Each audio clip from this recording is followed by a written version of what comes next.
kaluara në një periudhë kohore unë i kam bajt shumë punë të njëjtën, ku kam punu me orare gjatra, 14 orë, 15 orë gjatë ditës. Përmende që gjithmonë e ke pas krah familjen, po e shohim një fotografi që kanë qenë ndoshta ato këshillat dhe kritikat kryesore sa i përket rrugtimit tënd për në Gjermani. Në fillim, kur kam vendosur me shku në Gjermani, ka qenë shumë e vështirë. Kuptoj për prindin e mi, këto foto jam me babën, për babën jam pika dop, normal, vajza e parë. Edhe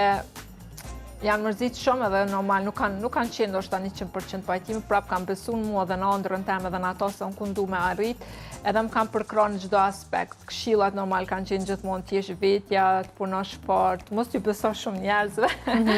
Edhe i kam bajt deri tash, i kam bajt gjitha këshillat edhe vazhdoj akoma të këshillohem me prindë, me familjen, për gjithçka, domethënë çado që më ndodh një, çado vendime që e marr, familja është e para që shkoj dhe konsultohem.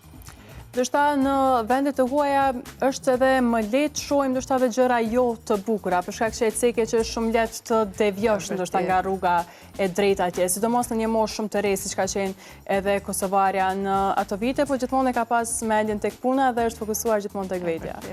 E vërtet, domethënë në Gjermani kur kam shku në fillim, del në rrugë dhe isha njerëz të shtrinë në rrugë për tokë,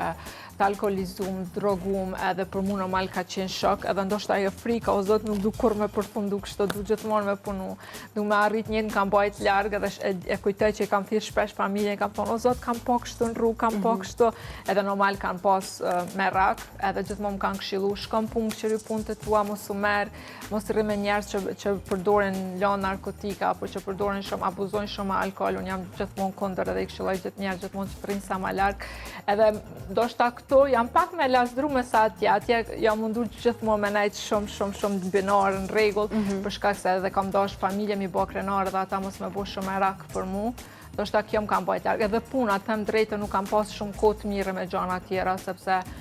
kam thonë që i kam bajt 3-4 punët njëjtën kohë, kjo është e vërtet, nuk do të thotë që unë edhe tash i bajt 3-4 punët, kaluar në një periudhë kohore unë i kam bajt shumë punët të njëjtën ku kam punu me orare gjatra, 14 orë, 15 orë gjatë ditës, do me thonë, sepse e dim se atje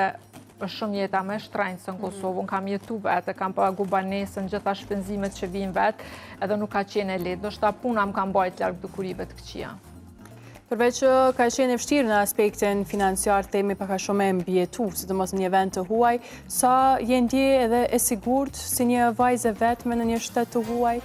Falë Zotit, asnjëherë nuk kam pas një eksperiencë të keqe që të them po kam frikë ose nuk jam e sigurt. E kam ndjej veten të sigurt, se mendoj se nëse ti don edhe ruan veten, mandej është më e lehtë. Domethënë unë kam ndajt larg gjanave të këqija, edhe nuk më ka ndodhur asnjëherë diçka e keqe, falë Zotit. Kështu që mendoj se kam qenë shumë e sigurt. Jam ndjej shumë e sigurt në Gjermani.